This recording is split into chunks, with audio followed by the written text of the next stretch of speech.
In this video, we will be discussing the report. Now, the report is the last tab on the taskbar in the strategy section. And this gives us a huge amount of statistical information as well as many charts. So once you have selected your strategy, you would then go to report and you would see all of the stats for your strategy. This is really quite incredible. So the first thing you'll notice is that we have the stats info, and this gives us a huge amount of backtest output metrics. As you can see, it gives you so many different statistics that you can look through, as well as different charts. So we have our balance chart, we have our count of entries by weekdays, we have our profit and loss in currency by the weekdays, and then we have profit and loss in currency by entry hour, by exit hour, and then we have a larger chart that gives us the count of entries, profits, and losses by entry hour. It gives us our position profit by position holding time, and then it gives us our monthly performance in terms of currency. From there, we have the indicator chart, and this shows us the performance of each of our indicators in the strategy in a very nice graphical representation. Then we have the balance chart, and this is the same balance chart that you saw on the stats info, but it is expanded and you can see a bit more detail.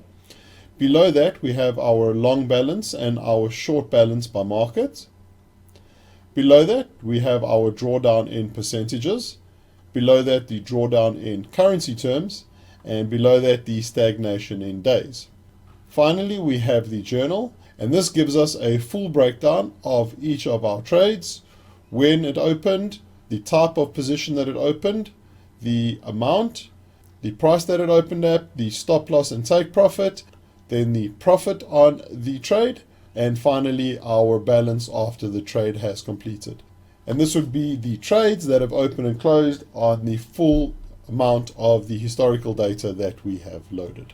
Coming back to the stats info and the backtest output, just to run through a few of them. So for example, we have the net balance, and the net balance is the equity of our trading account.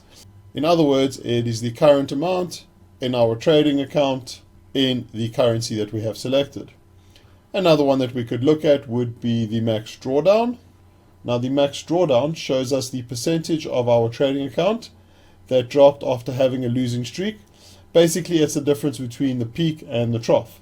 So for example, if we had a balance of $1,000 and the amount drops to 900 before going back up to 1,000, then the drawdown would be 10%. We can also have a look at the executed trades. We could also look at the average profit per day. So this obviously just tells us the profit per day across the entire historical data. We can look at the win-loss ratio, and this would be the result that we get when we divide the number of winning trades by the total number of trades. We can also look at the profit factor, and this is the value that we get when we divide our gross profit by our gross loss, and so on. So again, as you can see, many statistics, very valuable information that will help us so much when deciding on our strategy and if we want to use it for trading or not.